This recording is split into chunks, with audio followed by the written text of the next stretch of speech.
Sir இந்த ட்ரேடிங்கை வந்து விடவும் முடியல, இல்லை விட்டுடலாமான்னு தெரியல, ஒரு குழப்பத்தில் இருக்குது.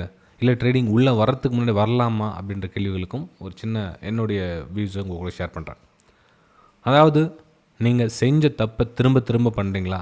இப்போ ஃபார் எக்ஸாம்பிள் வந்து நீங்கள் ஒரு என்ட்ரி எடுக்கிறீங்க, அது இதுக்காக காத்துட்ருக்கீங்க. ஃபார் எக்ஸாம்பிள் இந்த இடத்துல வந்து நீங்கள் ஒரு பிரேக் அவுட்காக பார்க்குறீங்க அப்படின்றத விட்டுட்டு, நான் தெரியாமல் வந்து மேலே போகலான்னு வாங்குறேன் சார், ஆனால் தெரியாமல் விற்றுட்டு கீழே வந்துடுறேன், ஆனால் கீழே போகலான்னு விற்கிறேன் திரும்ப வந்துடுறேன். அதாவது எனக்கு என்னென்ன தோணுதோ அதை மாற்றி மாற்றி பண்ணிகிட்டு இருக்கேன். அந்த தப்பை நம்ம வந்து திரும்ப பண்ணக்கூடாதுன்னு நினைக்கிறேன், ஆனால் லைவ் மார்க்கெட்டில் பண்ணிடுறேன். அதாவது செஞ்ச தப்பே திரும்ப திரும்ப பண்ணிக்கிட்டே இருக்கேன் அப்படின்ற ஒரு ஃபீல் இருந்துச்சுன்னா, தயவு செஞ்சு நீங்கள் இன்றைக்கே ஸ்டாக் மார்க்கெட்டை விட்டுடுங்க. உங்களுக்கு செட் ஆகாது.